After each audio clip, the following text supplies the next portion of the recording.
아멘. 우리 옆 사람하고 인사 나누시겠어요? 잘하셨습니다. 사랑합니다. 감사합니다. 오늘도 더위 속에서 이렇게들 많이 나와주셔서 감사합니다. 한번 서운하시죠? 안 하면 이렇게 사랑합니다.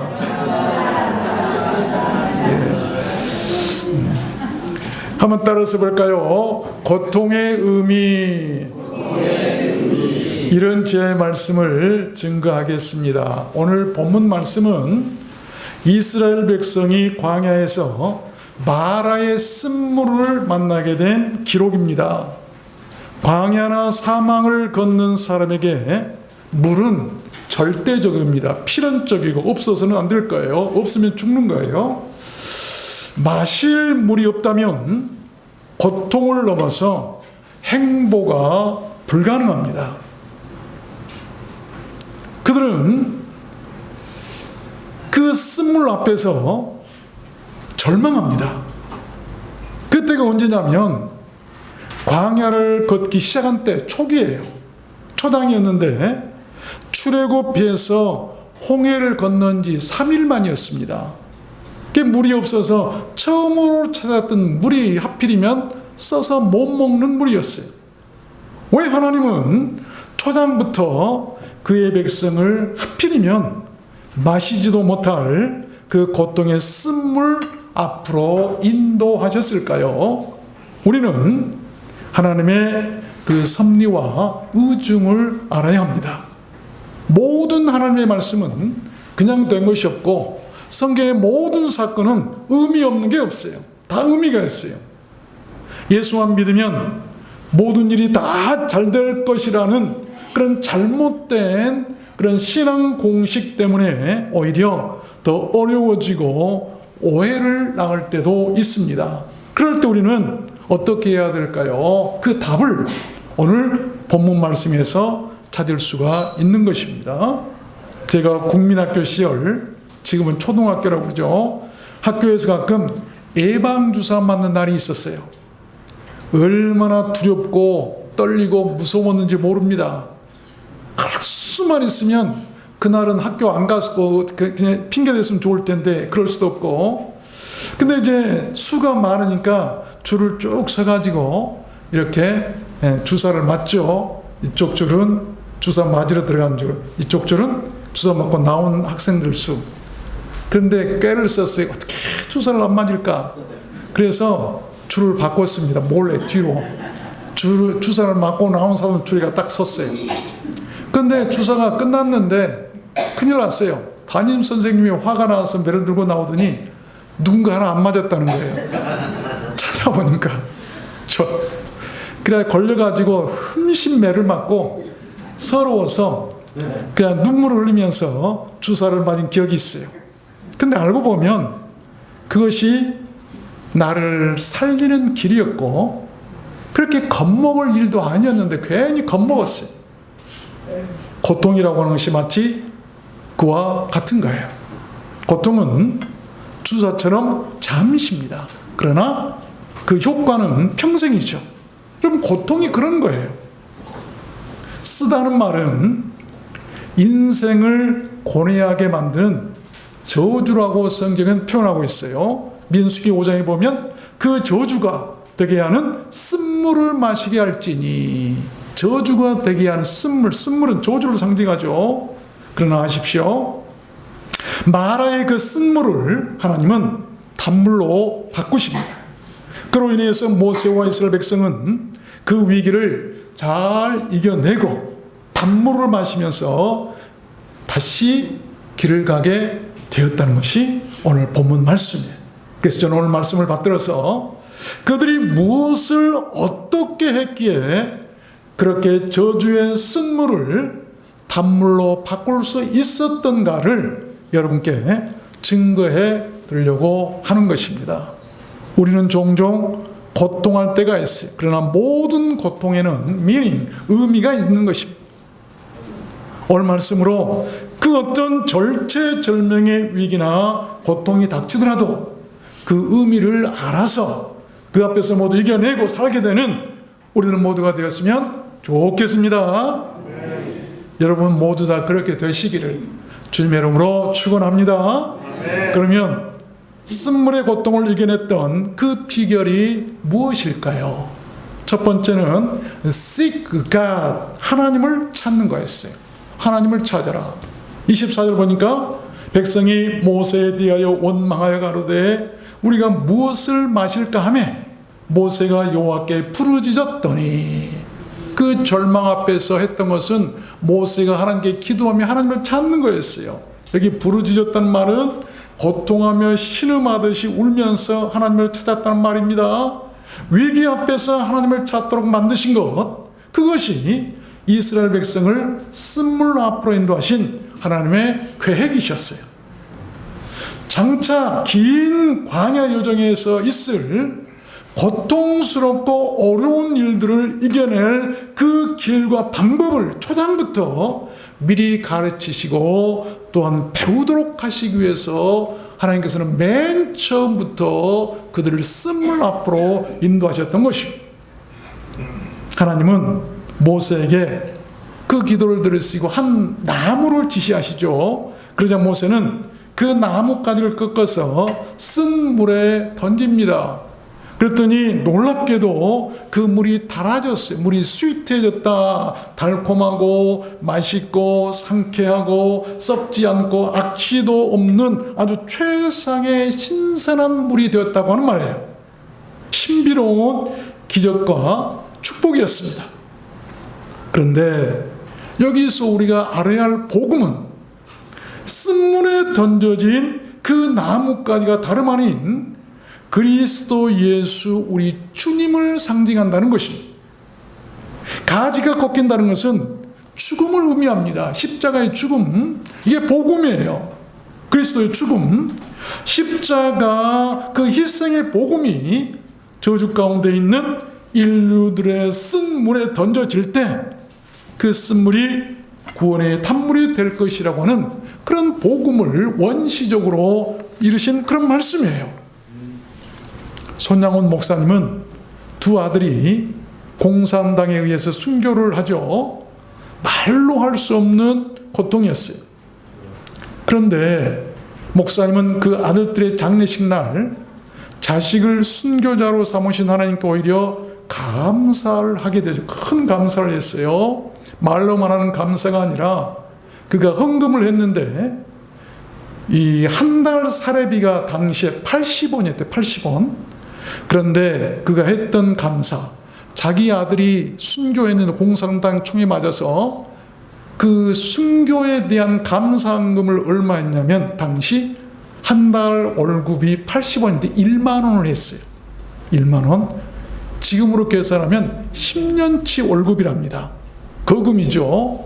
연봉이 3천이면 지금 같으면 3억에서 4억 정도 되는 돈이라고 그래요. 그 헌금 봉투가요, 지금도 순천 손양원 목사님 순교 기념관에 가보면 지금도 전시돼요. 저는 그걸 보고 왔어요. 그리고 자기 아들을 죽인 그 사람을 양조로 삼죠. 여러분, 그것이 기독교입니다. 그 딸이 아버지에게 아버지 왜 그러시냐고 물었을 때 그 아버지가 손동이라고 하는 그 딸에게 이런 대답을 했답니다.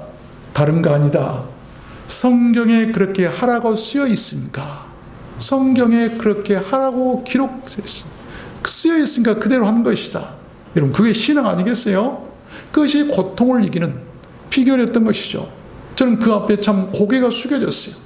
성경에 그렇게 하라고 쓰여 있기 때문에 감사하고 범사에 감사하는 거 아니겠어요? 그리고 사랑하라고 하셨기 때문에 원수를, 자기 아들 죽인 원수를 양자로 삼아서 길렀다. 두 번째입니다. 쓴물의 고통을 이겨낸 그 비결이 무엇일까요? 두 번째는 pass the test, 시험을 통과하는 것이었어요. 시험을 통과해야 여러분 쓴물이 단물로 변합니다. 25절 말씀해 보니까 거기서 여호와께서 그들을 위하여 법도와 율례를 정하시고 그들을 시험하실세. 여기 보면 거기서라고 한 말이 나오죠. 이 말은 마라의 쓴물 앞을 말합니다. 그 쓴물 앞에서 자신의 율례와 법도를 정하시고 그리고 그 쓴물 앞에서 그 법도와 율례를 지키신지를 시험했다고 하는 것이 테스트예요. 우리에게 가끔 고통이 오는 것은 정말로 네가 나를 사랑하는가? 나의 말을 네가 정말로 지키는가를 시험하신다고 하는 시험이라고 하는 것이죠. 그것은 믿음의 실력을 달아보는 영적 저울이었어요. 믿음이 있는가? 고통이 바로 그런 거예요. 그 의미를 알아야 되죠. 그 일을 위해서 하나님은 그들을 초장부터 마라의 쓴물 앞으로 오게 하셨던 것입니다. 우리가 예수를 믿기 시작하고 사업을 시작하고 어떤 일을 할 때 때로는 초장부터 어려운 일이 닥칠 때가 있어요.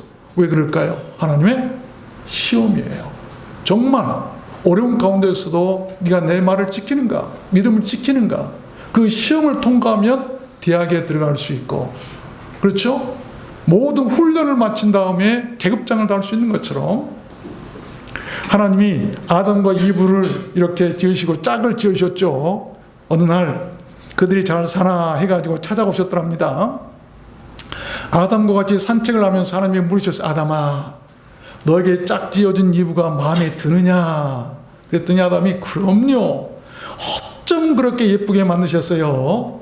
그래서 하나님이 그래야 네가 이브를 사랑할 것 아니냐? 이번에는 아담이 하나님한테 물었습니다. 그런데 하나님, 이브가 어떻게 그렇게 멍청할 수가 있죠? 그래서 하나님이 대답하셨답니다. 그래야 너와 살 것 아니냐? 시험해보 썰렁하죠? 어느 회사에 새로운 사장이 부임했습니다. 가오를 잡고 센 척하기 위해서 직원들을 모아놓고 훈시를 했어요. 나는 게으르고 나태한 사람을 보면 참지 못합니다. 바로 퇴사시키겠습니다. 그리고 나오는데 사무실 앞 의자에 한 사람이 앉아서 빈둥거리고 있었더랍니다. 그것을 본 사장은 불쾌했어요. 그러면서 자네 월급이 얼마인가? 150만 원인데요. 사장은 지갑을 꺼내서 150만 원 주면서 자, 이것 받고 내일부터 출근하지 말게. 자네같이 게으른 사람은 우리 회사에 필요 없네. 그런데 그 돈을 받는 그 사람이 너무 좋아한 나머지 막 펄쩍펄쩍 뛰면서 연신 감사하다고 인사를 하면서 뛰어나가더랍니다. 그래서 사장이 이상해서 옆 직원이 물었어요. 아니, 저 사람은 잘렸는데 왜 저렇게 좋아하지? 그러자 옆에 있던 직원이 말했습니다. 사장님, 저 사람은요 짜장면 배달부인데요. 대망신을 당했어요. 폴 트립이라고 하는 목사님이 이런 말씀을 했어요. 말은 주님이 인류에게 주신 소중한 선물이다. 격려나 희망을 주는 말은 항상 생명을 낳고 악한 말이나 질투는 항상 고통과 죽음을 낳는다. 상대를 모함하거나 헐뜯는 겉모술수는 자기 열등감을 감추기 위한 매우 비열하고 속 좁은 행동이다. 예수님처럼 타인의 존엄성을 인정하면 편 나누기를 하지 않고 다투는 일도 없고 미워하거나 싸우는 일도 없을 것이다. 참 의미 있는 그런 말을 했죠. 성도들의 말이 하나님 앞에 시험의 대상이라고 하는 거예요. 하나님 무엇을 시험하는가? 말을 시험하시는데 창세기 42장에 보면 내가 너희의 말을 시험하여 너희 중에 진실이 있는지 보리라. 하나님은 말하는 것을 보고 그 말을 통해서 그 사람이 진실한가를 보신다는 거예요. 이게 하나님의 시험이에요. 테스트하는 거예요. 말이 그렇게 중요하다는 것이죠. 세 번째입니다. 쓴물의 고통을 우리가 이겨낸 그 비결이 무엇일까요? 세 번째는 make a covenant, 이 언약을 맺는 것이죠. 언약을 맺는 것인데 약속한 것이죠. 26절에 보면 가라사대 너희가 너희 하나님 나 여호와의 말을 청종하고 나의 보기에 의를 행하며 내 계명의 길을 기울이며 내 모든 규를 지키며. 그렇게 하나님은 마라의 쓴물 앞에서 약속하고 그의 백성들과 언약을 맺었다는 것입니다. 그 약속은 광야 40년 동안에 반드시 있어야 할 그들의 살 길이었어요. 살 길을 가르치신 거였어요. 그 언약을 맺고 살 길을 주시기 위해서 하나님은 그의 백성들을 광야 생활 초장부터 그 쓴 마라의 물 앞으로 오게 하셨다는 것입니다. 하십시오. 그 약속과 언약은 다름 아닌 예수 그리스도를 가리킵니다. 하나님께서 약속하신, 인류와 약속하신 구약의 모든 언약, 그 약속의 핵심이 뭡니까? 뭐죠? 메시아, 구원자를 세상에 보낼 것이라고 하는 하나님의 약속이에요. 훗날 예수님은 십자가 위에서 그 마라의 쓴물 고통을 인류를 위해서 대신 당하시죠. 마태복음 27장에 보면 쓸개 탄 포도주를 예수께 주어 마시게 했더니 예수께서 맛을 보시고 그 쓴 맛을 보셨다. 그 고통은 누구도 마실 수 없는 매우 쓴 고통의 잔이었습니다. 주님께서 그 잔을 대신 마시고 우리에게는 구원의 단물, 그 구원의 잔을 주셨다는 것입니다. 시편 116편에 보면 이 다윗 왕이 메시아 예언한 시가 나와요. 여호와께서 내게 주신 모든 은혜를 무엇으로 보답할꼬? 내가 구원의 잔을 들고 여호와 이름을 부르며 나의 소원을 여호와께 갚으리로다. 구원의 잔을 들고 하나님의 은혜에 감사하겠다. 그 구원의 잔이 뭐죠? 예수님께서 쓴잔을 대신 마시고 우리에게 주신 단물의 잔이에요. 생명의 잔이에요. 구원의 잔이에요. 다윗 왕은 이것을 애언적으로 말하고 있죠. 내가 그것밖에는 하나님께 갚을 길이 없다라고 하는 그런 말 아니겠습니까? 천국에 들어가는 사람은 대개가 유난히 고통을 많이 겪은 사람들이에요. 12 제자들 보면 모두 다 큰 고통으로 대개가 순교했습니다.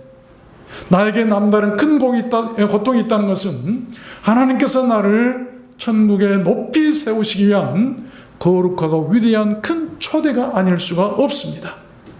고통은 여러분 선택적 은혜예요. 그래서 순교를 선택적 은혜라고 합니다. 아무나 순교하게 하나님께서 허락하시지 않는다는 거예요.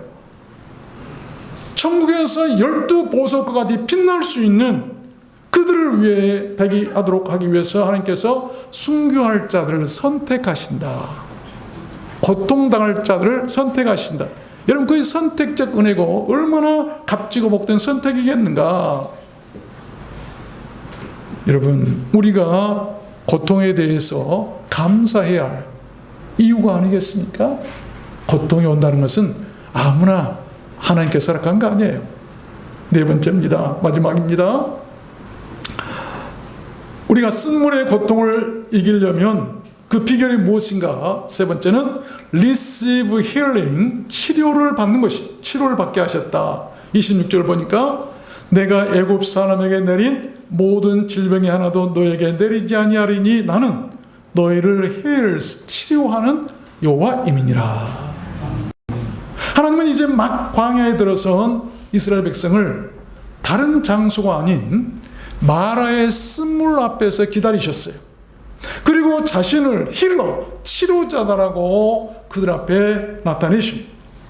이스라엘 백성은 그 마라의 쓴물 앞에서 그동안 애굽에서 종살이하며 알게 모르게 400년 동안이나 오염되고 병들었던 그런 이방의 습관이나 질병들을 모두 치료받아야 했을 것입니다. 하나님은 그것을 아셨어요. 그래서 마치 예방접종을 하듯이 가나안 땅에 들어가기 전에 예방접종을 해야 하듯이 그들을 치료하시기 위해서 마라의 쓴물 앞으로 모두 모이게 하셨다라고 하는 그런 말씀입니다. 그 치료의 결과가 얼마나 놀라웠습니까? 그때 치료받은 이스라엘 백성들 광야 40년 동안 걸어갈 때 여러분 신발이 닳지도 않고 옷이 헤어지지도 않고 굶주린 일도 없고 목마른 일도 없고 모두 다 건강해서 여러분 엘림에 이르게 되었던 것을 볼 수가 있어요. 엘림에 이르게 되는데 엘림이 뭐냐면 신들이라고 한 말인데 엘이라고 한 말은 하나님이란 말이고 림이라고 한 말은 히브리어로 복수예요. 그래서 엘림하면 하나님들 신들 어찌 보면 그 삼위일체 하나님을 말씀하고 있는지도 모르겠어요. 그 힘과 능력과 견고함을 이루는 말입니다. 그곳에 이르게 하셨다. 다시 말하면 하나님 계신 곳으로 이르게 하셨다라고 한 말씀이에요. 그들에게 구원이 이루어졌다고 한 말씀 아니겠어요? 그들이 엘림에 이르니 거기 12 springs 물샘 열들과 70 palm trees 종려 70주가 있는지라. 거기서 그들이 그 물 곁에 캠프 장막을 쳤다라고 하는 말씀. 여기 보면 이 숫자도 참 의미가 있죠. 12, 셈이 12. 요한계시록 보면 12 진주문, 12 제자, 12 제자, 그렇죠? 70조. 이거 완전수에 대한 열을 곱했으니까, 더했으니까 얼마죠? 완전의 완전, 부족함이 없는 곳이라고 하는 거예요. 이것이 바로 그들에게 주셨던 하나님의 은혜인데, 치료 후에 그들이 누릴 수 있었던 첫 안식이었습니다. 하나님은 그렇게 그들에게 안식을 주셨어요. 우리들 인생도 마찬가지입니다. 이 세상을 떠나 천국에 이르기 전 세상에서 묻은 더러움과 죄악들을 모두 씻고 치료받아야 돼. 그래야만이 우리가 천국 갑니다. 그 치료제가 뭔 거였더니 바로 고통이라고 하는 거예요. 고통. 그래서 누가 말을 했어요. 참 제가 좋아하는 말인데, 인생의 고통은 오만한 죄와 비대증을 치료하는 단방약이다. 한 번에 인생을 고칠 수 있는 약은 다른 거 없어요. 아무리 보약을 먹어도 안 돼요. 아무리 병원약 먹어도 안 돼요. 그런데 다른 거 없어요. 뭐죠? 고통. 사람에게 고통이 임하면 꺾여요. 그리고 겸손하고 낮아질 수 있어요. 우리들 인생이 광야를 만나고 마라를 만나고 쓴물을 만났을 때 엘림을 준비하신 분은 바로 하나님이십니다.